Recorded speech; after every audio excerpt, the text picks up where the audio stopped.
Assalamualaikum warahmatullahi wabarakatuh.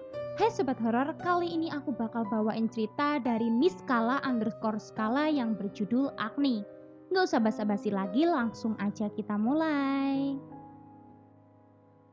Agni, sebuah cerita dari Miss Kala underscore Skala, based on true story. Rasanya masih segar diingatan ketika jerit orang meraung-raung terkurung dalam sebuah pabrik suun dengan kobaran api yang tak cukup tertangkap kedua mata. Begitu ganasnya si jago merah melahap hampir 80% bagian pabrik. Sudah 22 tahun semenjak tragedi tersebut, memori itu tak lekas sirna. Terlebih kedua orang tua yang dikasihinya turut terjerat dalam neraka duniawi tersebut. Rasa bersalah terus membayangi benak dan pikirannya. Bagaimana tidak, waktu itu dia merupakan seorang bocah yang masih berusia 5 tahun, hanya bisa menangis menyaksikan tragedi berdarah itu. Tahun itu memanggil pemadam kebakaran tidak semudah seperti sekarang. Orang-orang desa hanya berusaha memadamkan api dengan sebuah ember yang mereka ambil berulang kali dari sungai dan sumber air terdekat.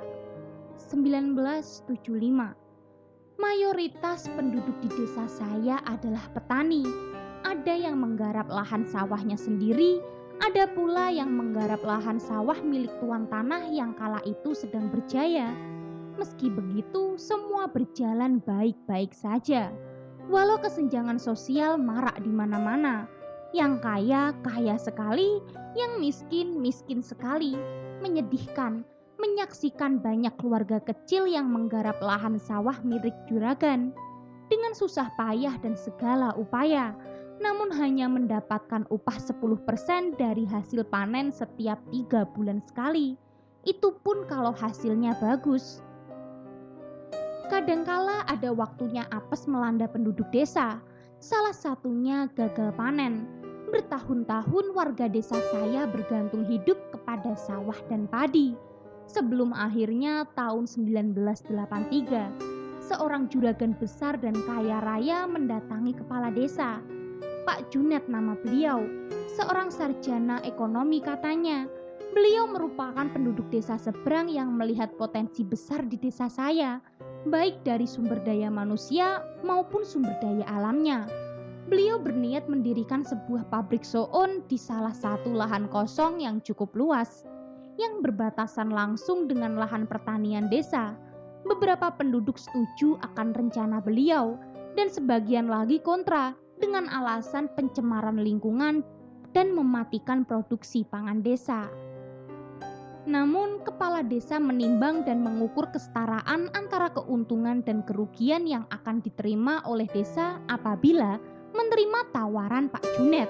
Apalagi Pak Junet berani membayar mahal untuk lahan kosong yang akan didirikan pabrik di atasnya.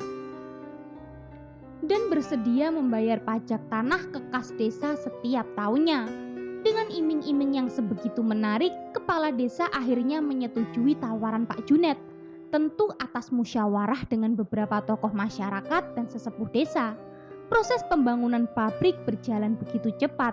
Hanya perlu waktu 7 bulan untuk pabrik seluas 1 hektar itu berdiri kokoh lengkap dengan area penjemuran dan area limbah.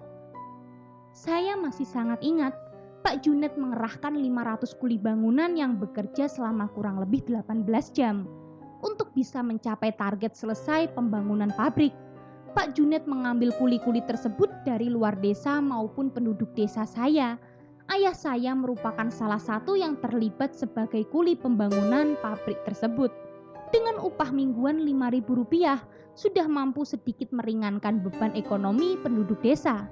Dibandingkan harus menggarap sawah, banyak yang terpedaya oleh kebijakan Pak Junet kala itu. Bagi mereka orang desa, Pak Junet sangat baik hati dan tidak pelit. Semenjak pabrik suun milik Pak Junet dibuka, Pak Junet pun membuka lowongan besar-besaran. Tentu saja lowongan tersebut merupakan peluang bagi siapa saja yang ingin berkehidupan lebih layak di masa itu. Menjadi buruh pabrik adalah pekerjaan yang banyak diidamkan, apalagi oleh warga desa seperti desa saya. Banyak sekali warga desa saya yang beralih profesi menjadi buruh pabrik. Tidak peduli laki-laki atau perempuan, semua ikut andil dalam pendaftaran lowongan tersebut. Di saat riuh-riuhnya lowongan kerja di pabrik Pak Junet, ada kisah bahagia di sudut desa. Pasangan muda yang sedang bersuka cita atas lahirnya anak pertama mereka, Agni, nama anak tersebut. Bayi laki-laki yang memiliki paras serupa ayahnya itu sangat gagah dan berani. Sampai cerita ini ditulis, Agni merupakan laki-laki yang mengisahkan cerita pilu kehidupannya. Agni tumbuh menjadi bujang tampan dan bijaksana. Kabarnya kedua orang tua Agni memberi nama Agni bukan tanpa sebab, melainkan ada harapan kuat di dalamnya. Orang tua Agni berharap Agni kelak akan menjadi orang yang pemberani seperti api dalam melawan kebodohan, ketidakadilan, dan kekeliruan. Namun bukan itu yang akan saya ceritakan. Saya ingin berbagi perasaan sebagai seorang Agni yang menanggung duka begitu dalam. Sadar akan kebutuhan yang kian bertambah, Pak Rum, ayah Agni, turut mendaftarkan dirinya sebagai buruh pabrik. Hampir semua pendaftar dinyatakan diterima di pabrik, karena Pak Junet memang membutuhkan ribuan buruh untuk menjalankan bisnisnya.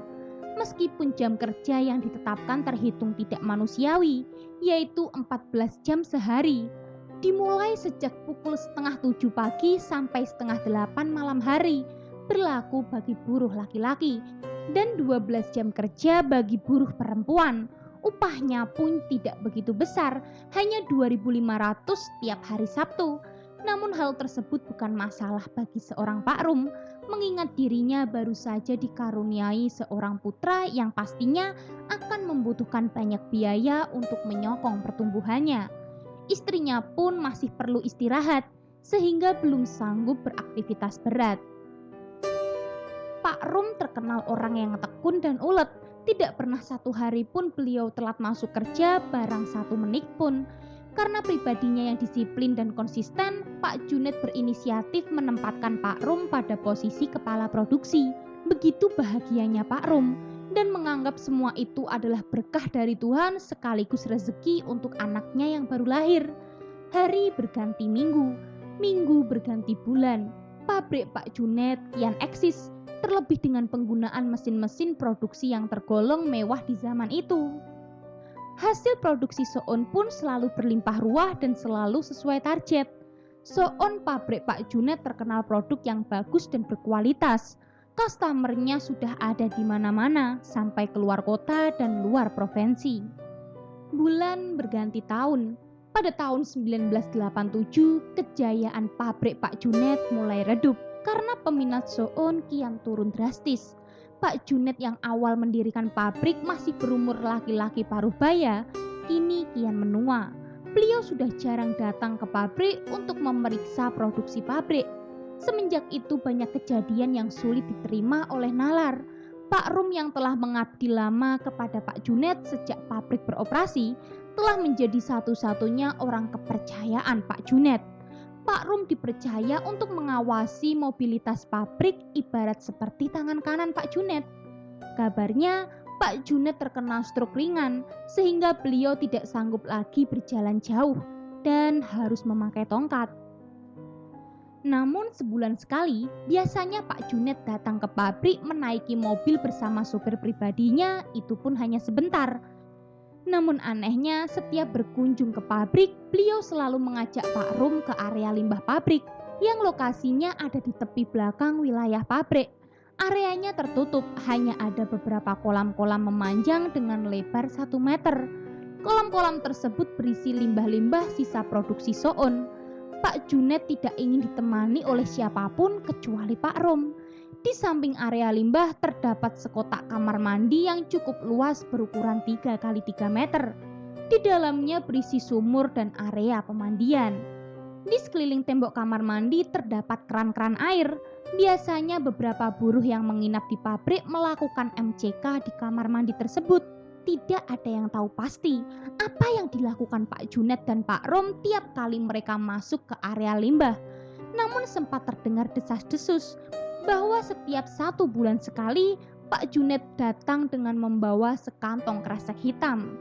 Salah satu buruh bernama Pak Yadi sempat tak sengaja memergoi Pak Junet menunjukkan isi kantong kresek tersebut kepada Pak Rum di ruang produksi. Waktu itu kebetulan Pak Yadi masih membersihkan mesin-mesin produksi, namun Pak Junet dan Pak Rum masuk dengan menutup pintu. Seketika itu Pak Yadi pun bersembunyi dan sedikit melihat apa yang ada di dalam kantong kresek hitam, yaitu kepala manusia. Pak Yadi berkali-kali mengingat detail kejadian yang dia lihat langsung dengan kedua matanya. Pak Yadi sangat yakin dia tidak salah lihat. Setelah Pak Junet menunjukkan isinya bersama Pak Rum, mereka menuju area limbah. Pak Yadi pun buru-buru keluar dari ruang produksi dan tidak ingin tahu apa yang akan dilakukan Pak Junet selanjutnya. Semenjak desas-desus itu menyebar dari mulut ke mulut, hampir semua menjadi rahasia umum bagi buruh-buruh pabrik Pak Junet. Namun, tidak satupun buruh yang berani menanyakan kebenarannya baik kepada Pak Rum maupun Pak Junet. Mereka memilih tidak ikut campur dengan pura-pura tidak tahu. Meskipun Pak Junet menetapkan jam kerja yang kurang manusiawi, tetapi sebenarnya Pak Junet merupakan orang yang baik hati dan loyal kepada buruh-buruhnya. Tidak sedikit buruhnya yang beberapa kali meminjam uang kepadanya dan dibantu secara cuma-cuma oleh Pak Junet tanpa ada persyaratan bunga sedikit pun. Pak Junet terkenal orang yang ramah dan gemar membantu penduduk desa saya. Dia tidak pernah lupa dengan janjinya di awal mendirikan pabrik di sana. Cerita dari sudut pandang Pak Rum. Oke, next. Semenjak kelahiran putra pertamaku, Agni, mau tak mau aku harus bekerja lebih ekstra dari sebelumnya. Menggarap sepetak sawah milik juragan tidak pernah menjanjikan sesuatu apapun. Kebetulan seorang juragan besar membuka lowongan. Awal aku diangkat menjadi kepala produksi, Pak Junet sudah mewanti-wanti bahwa bisnisnya ini mungkin tidak akan bertahan lama, hanya berkisar 5 tahunan. Aku sempat protes, kenapa seperti itu? Sudah, kamu nurut saja Rum, gajimu masih kurang, sahut Pak Junet dengan nada sedikit naik. Sebenarnya upah yang diberikan Pak Junet sudah lebih dari cukup untuk hidup keluarga kecilku. Namun ucapan Pak Junet sedikit merampas angan-angan masa depanku. Jika beliau sudah tahu bahwa bisnisnya tersebut mungkin tidak akan bertahan lama, lalu untuk apa beliau mendirikan pabrik soun? 4 tahun sudah aku mengabdi kepada Pak Junet. Semua berjalan dengan baik dan sesuai rencana. Namun akhir-akhir ini bisnis Pak Junet mulai mengalami titik kritis. Penjualan sudah tak mampu lagi menutup target yang ditetapkan. Pak Junet sering bercerita bahwa hutangnya udah menumpuk di mana-mana. Aku sempat menyarankan Pak Junet untuk memberhentikan beberapa buruhnya. Toh saat itu produksi juga tidak sebanyak dulu waktu masih berjaya. Namun Pak Junet menolak keras saranku. Aku gak mau Rum, ngorbanin buruh-buruhku. Karena mereka punya keluarga yang harus dihidupi. Mending aku yang banyak hutang, ketimbang buruh-buruhku gak makan, bentak Pak Junet tegas. Mendengar jawaban Pak Junet tentu hatiku terenyuh. Beliau sosok bos yang langka, lebih baik berkorban daripada mengorbankan. Sebelum akhirnya aku tahu kebusukannya.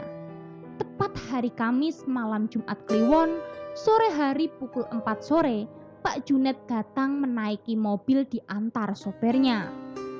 Aku yang kebetulan sedang berada di area penjemuran bersama beberapa buruh pun langsung menyapa mendekati ke arah kedatangan Pak Junet. Pak Junet membawa sekantong kresek warna hitam. Aku tidak tahu apa isinya, namun terlihat bulat dan sedikit berbobot. Pak Junet menyalamiku dan menanyakan kabarku serta keluargaku. Setelah itu beliau mengajakku ke area limbah. Di sana beliau sedikit bercerita bahwa beliau telah memikirkan matang-matang beliau harus mengambil sikap demi keberlangsungan hidup buruh-buruhnya. Pak Junet sudah mengambil keputusan bahwa beliau meminta pertolongan kepada suatu makhluk yang ada di sumber mata air yang terletak di kaki gunung terbesar di daerahku. Perlu sobat horor ketahui ya, Tahun itu bukan suatu hal yang mengejutkan seseorang minta pertolongan bukan kepada Tuhan, karena di zaman itu orang-orang desa masih banyak yang menganut kepercayaan animisme. Oke, next. Maaf Pak, bukan saya lancang. Apakah tidak lebih baik kalau tidak memakai cara seperti itu? Tanyaku pada Pak Junet. Namun sepertinya Pak Junet sudah bersikeras dengan keputusannya.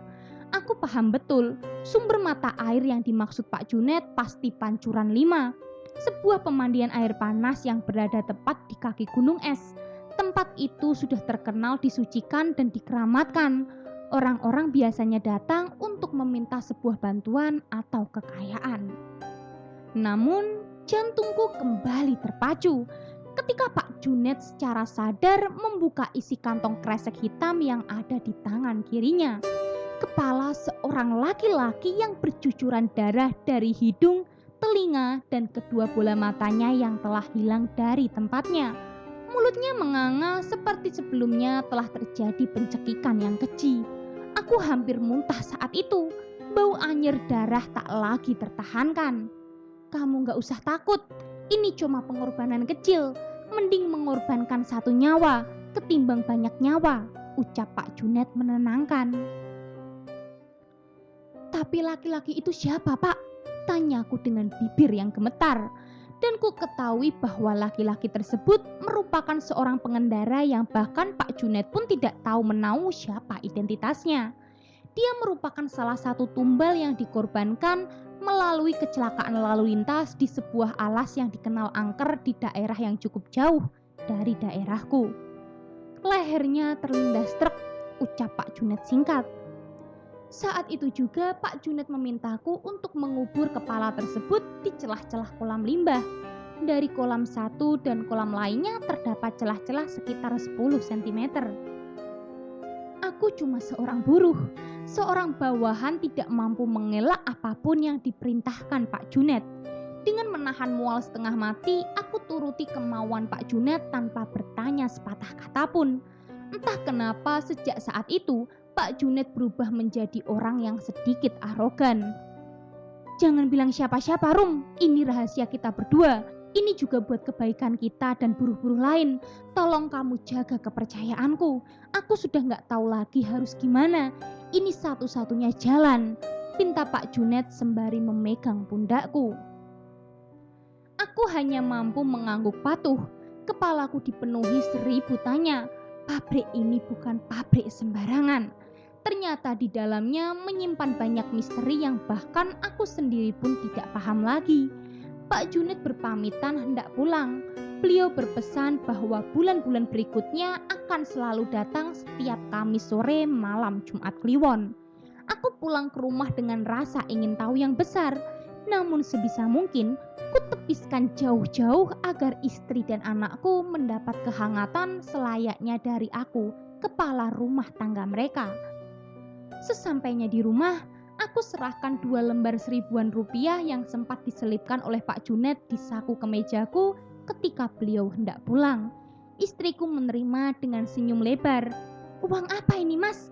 Alhamdulillah, bisa buat nambah-nambah beli susunya Agni, sahut istriku. Aku hanya membalas dengan senyum simpul. Anakku Agni sudah berumur 4 tahun. Tak terasa waktu begitu cepat berlalu.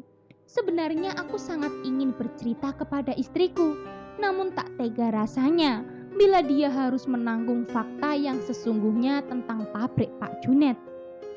Bukannya aku tunarungu terhadap desas-desus yang beredar di kalangan buruh pabrik mengenai sesuatu yang dibawa oleh Pak Junet di dalam kantong plastik berwarna hitam.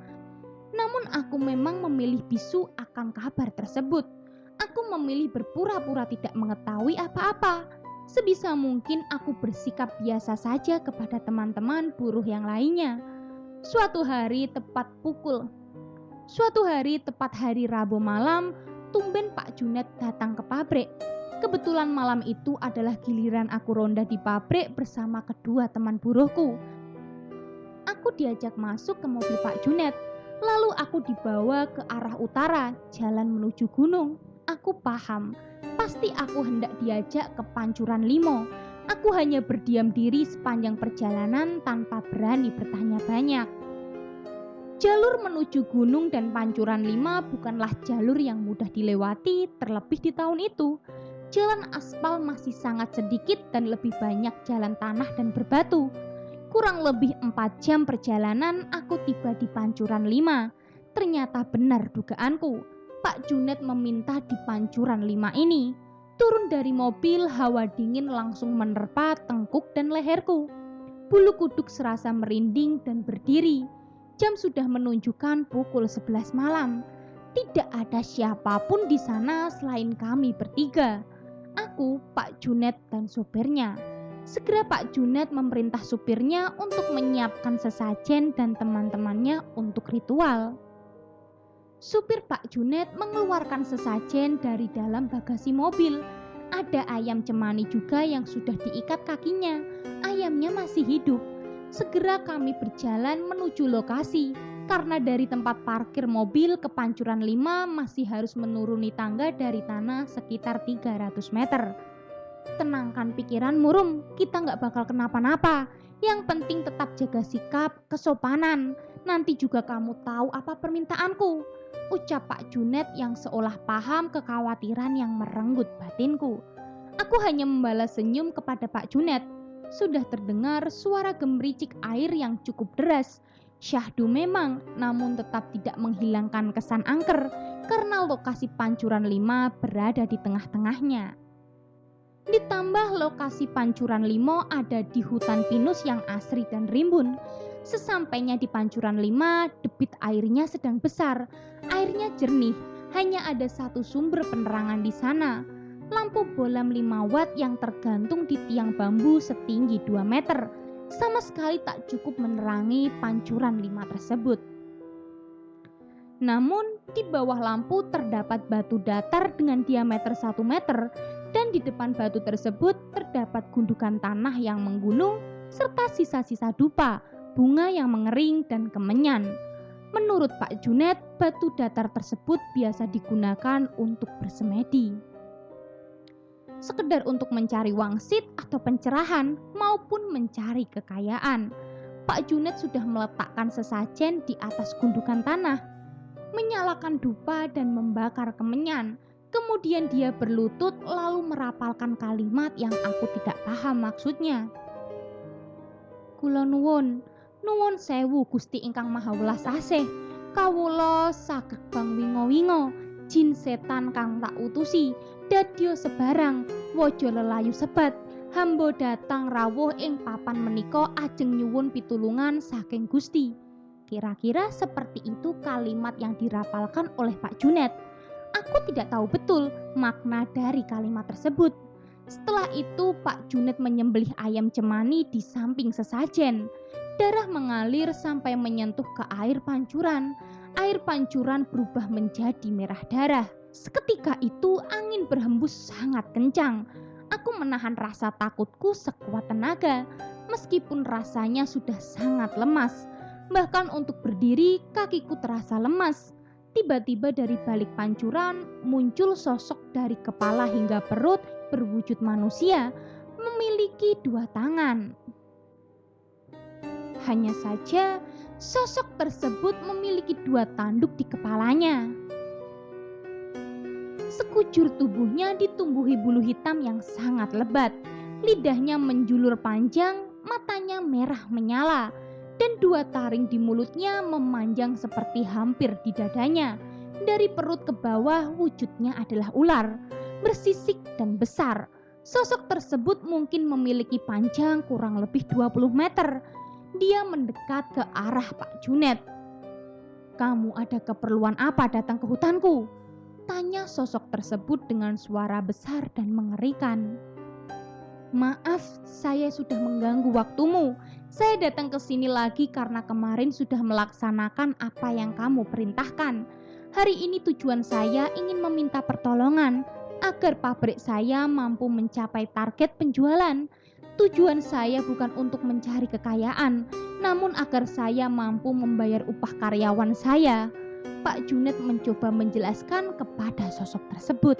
yang belakangan aku ketahui sering disebut dengan Wurogo.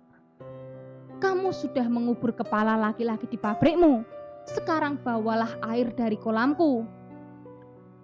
Tuang di sumber mata air di pabrikmu. Jangan lupa dengan bagianku, jawab sosok tersebut. Pak Junet mengangguk dan menuruti perintah sosok tersebut. Diambilnya air dari kolam di Pancuran 5 dengan menggunakan botol kaca. Terima kasih banyak Wurogo, ucap Pak Junet. Seketika angin kembali berhembus kencang dan sosok itu perlahan mulai menghilang. Pak, bagian untuk makhluk tadi itu apa, Pak? Tanyaku yang sedari tadi sudah membendung sejuta pertanyaan. Awalnya Pak Junet hanya diam dan berjalan menaiki tangga menuju parkiran mobil. Namun aku terus membujuk agar Pak Junet mau menjawab pertanyaanku. Sudah Rom, ini urusanku, kamu gak bakal kena dampaknya.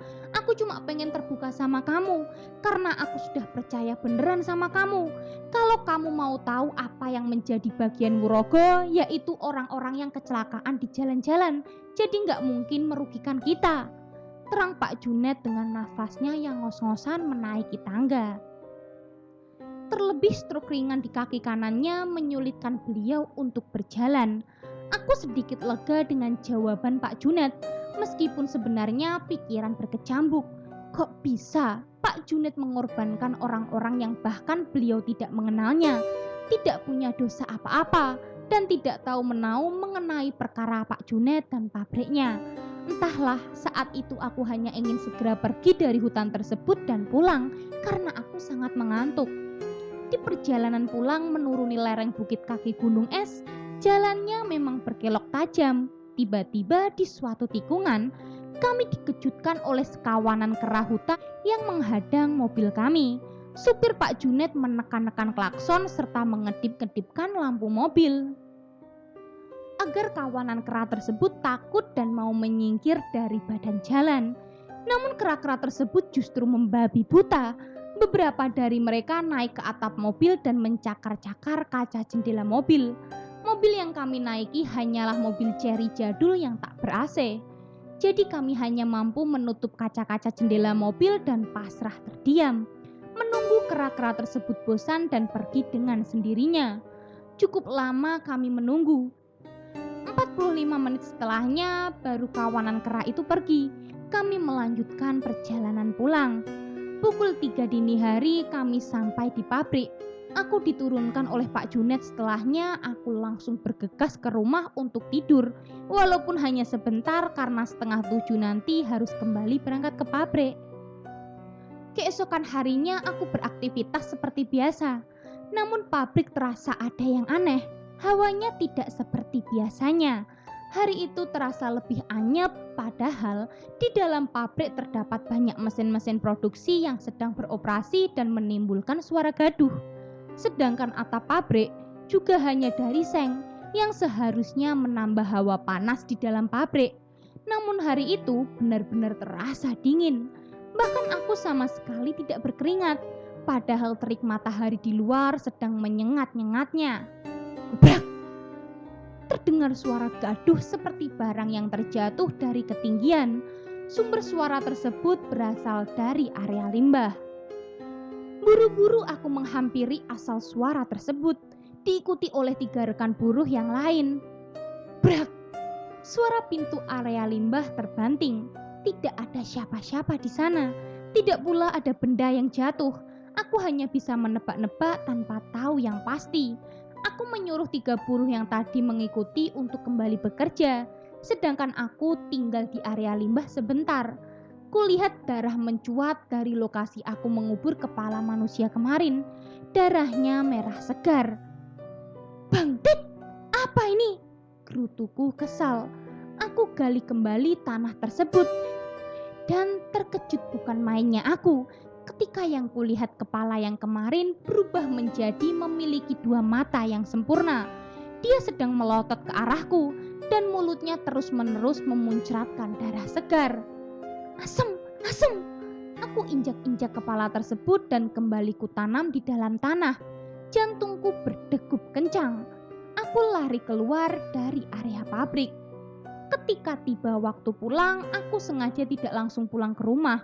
Aku mampir ke rumah Mbah Pujo, ayah istriku. Kebetulan rumah Mbah Pujo masih searah dengan rumahku. Assalamualaikum, Mbah. Terlihat seorang laki-laki bungkuk berjalan pelan dari dalam rumah. Elah, kamu toh nak, tumben ada apa ini? Duduk dulu, gimana kabar istri dan cucuku Agni?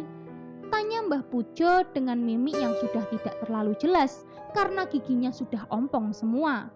Alhamdulillah, saya dan Parmi sehat, Mbah. Agni juga sehat.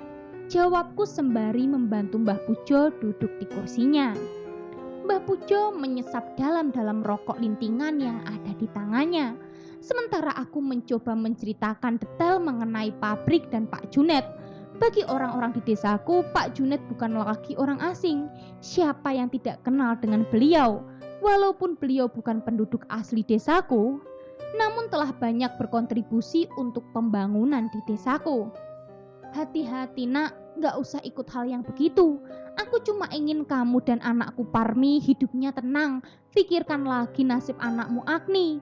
Celetuk Mbah Pujo setelah aku selesai bercerita. Tubuhku tersandar ke punggung kursi, seakan lemas, menyadari bahwa yang aku ketahui dan aku lihat bukan hal baik. Iblis itu gak ada yang gak merugikan nak. Dia punya tipu daya yang bisa bikin kita buta, apalagi kalau berkaitan dengan harta. Meskipun Junet bilang tidak ada niatan untuk cari kekayaan, namanya manusia sudah takdir punya hawa nafsu dan angkara murka, ucap Mbah Pujo sembari memegangi tongkatnya. Aku pun berpamitan pulang kepada beliau. Beliau berpesan untuk menjaga anakku Agni. Untuk sampai rumah, aku harus berjalan kaki melewati areal persawahan yang cukup luas dan panjang. Jalannya masih dari tanah, tidak ada penerangan.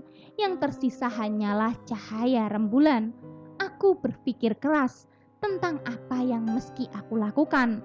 Karena bagaimanapun yang namanya minta ke selain Tuhan pasti akan berdampak besar untuk kehidupan manusia, terutama yang bersangkutan langsung dengan iblis tersebut. Sesampainya di rumah, aku melihat istri dan anakku sudah tertidur pulas. Entah mengapa malam itu aku sangat ingin mencium pipi mereka. Setelah itu aku bergegas mandi dan pergi tidur. Karena sejak kelahiran anakku, aku tidur di ruang tengah agar istriku tidak merasa sempit jika harus tidur bertiga. Maklum ranjang yang kupunya hanyalah berukuran kecil. Pagi menjelang, lagi-lagi aku berangkat ke pabrik. Sepertinya hidupku hanya dipenuhi dengan pabrik. Ketika sampai sudah ada Pak Junet yang menghadang di dekat ruang produksi. "Rum, apa yang kamu perbuat di pabrikku ini?" tanya Pak Junet garang. "Aku sudah percaya kepadamu, namun ini balasannya," lanjutnya sembari mendekat ke arahku. "Jujur saja, aku sama sekali tidak mengerti apa yang dimaksud oleh Pak Junet. Aku hanya terdiam dan melangkah mundur. Lihat saja Rum, aku sudah gak bisa apa-apa. Tanggung jawab sendiri akibatnya," ucapnya kemudian. Lalu Pak Junet pergi meninggalkanku. Pak Junet menaiki mobilnya. Aku buru-buru lari ke area limbah. Nafasku terengah-engah. Betapa terkejutnya ketika aku melihat 6 orang buruh terikat kepalanya di tiang sumur. Semua sudah mati, lidahnya menjulur karena tercekik tali. Matanya melotot dan darah mengalir dari hidung. Aku yang menyaksikan kejadian tersebut hampir menangis. Wajahku merah padam. Aku tidak tahu harus berbuat apa. Kupukul-pukulkan tanganku ke tembok. Aku bergegas memanggil buruh yang lain untuk melepaskan tali-tali yang membunuh para buruh. "Junet Asem, bangkit, aku yang dikorbankan," umpatku sambil berteriak keras. Di saat itu aku baru teringat dengan kata-kata Mbah Pujo semalam. Beliau berpesan bahwa iblis itu bisa diperintah lewat batin. Apalagi kalau umpan dan tumbal untuk iblis tersebut selalu terpenuhi, maka iblis tersebut pun tunduk dan taat kepada manusia yang memerintah. Meskipun sebenarnya pada akhirnya tetap manusia itu sendiri yang merugi. Aku baru tersadar bahwa saat aku diajak oleh Pak Junet menemui Wurogo, ragaku sempat kehilangan sukma beberapa detik. Hanya saja aku tidak terlalu merasakannya, hanya sebatas pusing dan mual. Bisa jadi saat itu aku telah dikorbankan oleh Pak Junet. Pantas saja, beberapa hari setelahnya aku selalu merasa ada yang mengawasi dan mengikutiku. Junet licik, kalau kamu mau mengorbankan aku, sekalian bunuh saja aku. Jangan kamu siksa pelan-pelan, teriakku sambil mengelap air mata yang mengucur. Aku ditenangkan oleh beberapa rekan buruh dan diberi minum. Mereka bertanya ada apa sebenarnya. Namun rasanya aku tak sanggup mengatakan kepada mereka semua. Aku hanya menyuruh mereka untuk segera berhenti bekerja di pabrik Pak Junet. Namun beberapa dari mereka justru marah-marah dan mengatakan aku ingin menjebak mereka agar aku bisa menguasai pabrik. Sejak detik itu aku paham betul bahwa mungkin hidupku tidak lama lagi karena sudah ada yang menunggu bagiannya. Sekarang aku paham kelicikan yang dilakukan oleh Junet. Dia membawaku datang menemui Wurogo, bukan karena ingin terbuka denganku, namun karena Wurogo yang meminta untuk memberitahu mengenai bagiannya esok, yaitu aku. Namun dengan kelihayan sandiwara mereka, aku pun terpedaya. Barangkali aku terlalu menganggap Pak Junet adalah sosok yang baik hati selama ini, sehingga begitu polosnya diriku kemarin. Sepulang dari pabrik, aku mampir ke rumah Mbah Pujo lagi dan menceritakan segalanya. Mata Mbah Pujo berkaca-kaca karena mungkin beliau sadar anaknya Parni akan segera menjanda dan cucunya Agni akan menjadi anak yatim. Nasi sudah menjadi bubur. Tidak ada yang bisa diperbuat selain berserah kepada Yang Maha Esa. Ada satu cara, Nak, agar kamu bisa terlepas dari hal ini. Tapi resikonya pun besar sekali. Apa kamu siap? Tanya Mbah Pujo. Datanglah ke Pancuran 5 sambil bawa ini. Temui iblis itu, jangan ada keraguan di hatimu. Tuangkan di kolamnya. Insya Allah ini bisa menghentikan hal yang kamu hadapi. Semoga bisa menyelamatkan teman-temanmu di pabrik. Ucap Mbah Pujo sambil menyodorkan cairan dalam botol kaca kecil, yang ternyata itu adalah air zam-zam yang masih beliau simpan, oleh-oleh dari tetangga yang dulu pernah berhaji. Iya, terima kasih Mbah. Malam ini saya mau langsung ke Pancuran 5, minta doa dan restunya Mbah. Aku bergegas pamit pulang ke rumah untuk bersiap-siap menuju Pancuran 5. Setelah semua siap, aku pamit kepada istriku. Dek, kalau nanti atau besok aku nggak pulang, tolong ikhlaskan aku. Aku titip Agni. Aku sudah ada simpanan untuk masa depan Agni. Semua yang kamu butuhkan ada di atas lemari di kota itu. Ucapku sembari mengelus rambut istriku yang sedikit menitikkan air mata. Dia sempat beberapa kali menahan tanganku agar tak pergi. Namun mau tak mau aku harus menghentikan kelicikan Junet. Aku pun berlari menuju rumah Yanto, karibku yang kebetulan dia memiliki sepeda motor. Jadi sobat horor, cerita Pak Rum ayah Agni berakhir sampai di situ.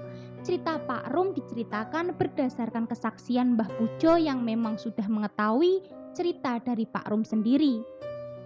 Jadi sobat horor, setelah ini kita dari sudut pandang Parmi, istri Pak Rum. Next. Aku benar-benar tidak menyangka, karena malam itu suamiku nekat meninggalkan aku dan anak semata wayang kami. Waktu itu Agni sudah tertidur lelap. Aku berusaha menahannya namun percuma. Suamiku memang keras kepala. Jika sudah menghendaki sesuatu maka harus dilakukan. Aku bahkan tidak tahu apa yang sedang suamiku hadapi karena dia memang tidak pernah menceritakan sedikit pun masalah yang ada di pabrik. Aku mengira semua berjalan baik-baik saja. Bagaimanapun aku harus kuat. Menyadari bahwa malam itu ternyata malam terakhir aku berbicara dengannya. Karena kenyataannya suamiku tak pernah ada tanda kembali. Jadi sobat horor, setelah ini kita kembali dari sudut pandang Mbah Pujo. Oke, next. Pukul 2 dini hari, kentongan dipukul keras-keras. Meskipun pandanganku telah sedikit berkurang, aku masih ingat jelas bahwa warga desa berteriak kalang kabut. Kobongan, kobongan, kobongan, pabrik soon kobongan, teriak para warga. Badanku yang kian tua renta hanya mampu berjalan pelan turun dari ranjang tua di kamarku. Aku menuju teras rumah dan benar saja warga telah banyak berlarian menuju arah pabrik. Aku pun melihat kepulan asap tebal di udara. Tiba-tiba anakku Parmi berlari ke halaman rumahku sambil menggendong Agni yang kala itu masih berusia 5 tahun. Bocah itu hanya terdiam kebingungan. Pak, suami saya masrum di pabrik, Pak. Parmi sudah menangis sesegukan. Buru-buru Parmi melanjutkan berlari menuju arah pabrik. Di tengah riuhnya warga yang berbondong menuju ke sana, aku pun dengan tubuh rentaku berjalan pelan-pelan menuju pabrik. Lalu kulihat Rikun, saudara jauh berlari mendahuliku. Kon, tolong aku digendong. Anakku dan cucuku ada di sana. Kalau aku jalan gak tahu sampai kapan sampainya, teriakku serak. Rikun pun berbalik dan segera menggendongku. Pikiranku bergejolak. Kekhawatiranku terjadi juga. Sejak awal Rum bercerita, aku sudah yakin bahwa akhirnya dia pasti akan mengorbankan dirinya demi teman-temannya. Dasar anak bodoh, gumamku di gendongan Rikun. Rum memang orang yang keras kepala, namun dia mempunyai dedikasi serta konsistensi yang kuat terhadap apa yang menjadi tanggung jawabnya. Namun dengan begini anakku dan cucuku kehilangan sosok laki-laki yang menjadi tumpuan hidup mereka. Sampailah aku di depan pabrik. Rikun menurunkanku tepat di samping Parmi yang sudah menangis sejadi-jadinya. Agni yang bingung dan takut pun ikut menangis. Aku mencoba menenangkan Agni, namun bocah itu bisa apa selain menangis. Terdengar teriakan dari dalam pabrik. Teriakan tersebut suara beberapa laki-laki yang terbakar hidup-hidup di dalam. Warga ramai berusaha memadamkan api yang terlanjur besar. Parmi, sudah Par, gak usah dipikirkan. Ikhlaskan saja suamimu. Sudah gak mungkin dia selamat. Suamimu itu mengorbankan dirinya sendiri. Bentakku sambil berusaha menyeret tangan anakku untuk pergi dari sana. Namun tiba-tiba seorang laki-laki dipenuhi api di sekujur tubuhnya keluar dari dalam pabrik. Tubuhnya menggeliat-geliat kepanasan. Semua warga di sana mundur karena merasa ngeri. Tubuhnya yang sudah gosong masih bisa berlari ke sana kemari. Laki-laki tersebut aku tahu, dia adalah Rom. Dia mencari-cari istrinya, Parmi. Parmi pun menyadari hal tersebut. Namun untuk apa? Rum mencari-cari Parmi, padahal dirinya sedang sekarat. Mata Parmi berubah menjadi putih, keluar darah dari hidung dan telinganya, seperti orang yang kehilangan kesadaran. Dia berjalan pelan namun pasti, menuju ke arah Rum berada, tepat di depan pintu utama ruang produksi. Parmi, nak, jangan mendekat, itu hanya jebakan, itu iblis nak, teriakku. Aku meminta pertolongan pada warga agar menghentikan langkah Parmi. Namun sialnya mereka takut dengan Parmi yang sudah berubah sedemikian seram. Sekira jarak Parmi dan Rum sudah 5 meter, tiba-tiba sosok yang menyerupai Rum perlahan berubah menjadi iblis yang disebut Rum sebagai Wurogo. Wujudnya seperti siluman ular, sangat besar dan semakin besar. Warga berhamburan lari dari sekitar pabrik. Aku masih terpaku menatap punggung Parmi yang kian menghilang di telan api. Sementara Agni ada di sampingku, digenggam oleh tanganku. Tak terasa air mataku menetes, menyaksikan tragedi tak terlupakan tersebut. Pabrik terbakar habis, hampir 80% dari seluruh bangunan. Sedangkan Junet si licik tidak terlihat sedikit pun batang hidungnya. Aku menuntun Agni menuju rumah. Tubuhku lesu lemas. Pikiranku kacau dan kalut. Entah bagaimana ke depannya aku harus mengurusi bocah 5 tahun ini sendirian. Sebulan setelah kebakaran pabrik, ku dengar kabar Junet semakin sukses dan kaya raya. Dia pun berencana mendirikan pabrik sepatu kulit di desa seberang. Mungkin lebih tepatnya dia akan mendirikan pabrik tumbal lagi, bersama angklek-angkleknya. Asem, umpatku saat mendengar kabar mengenai Junet. 22 tahun berlalu. Aku memilih tuli tentang kabar Junet. Aku berfokus pada pertumbuhan Agni. Dia sekarang telah berubah menjadi bujang tampan. Namun sepertinya luka 22 tahun lalu tak pernah benar-benar sirna dari ingatannya. Selesai.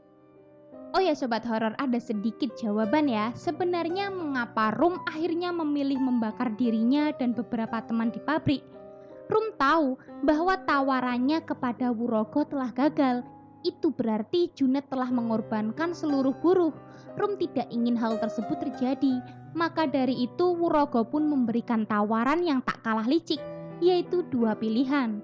Pertama, Wurogo akan membunuh Rum di waktu yang dia kehendaki, atau Rum bunuh diri. Kemudian Wurogo akan berhenti memutuskan perjanjiannya dengan Junet. Tentu dua-duanya pilihan yang sangat merugikan. Namun Rum merasa tidak terhormat jika dia menyerahkan dirinya untuk dibunuh Wurogo. Akhirnya Rum membakar dirinya sendiri beserta beberapa buruh yang telah diketahui Rum mereka sekubu dengan Junet. Dengan begitu Wurogo pun memutuskan perjanjian dengan si Junet. Dan untuk kabar Pak Junet sekarang, Allahu a'lam. Selesai. Kalau gitu tunggu cerita-cerita menarik lainnya dan jangan lupa nyalakan lonceng notifikasinya. Bye.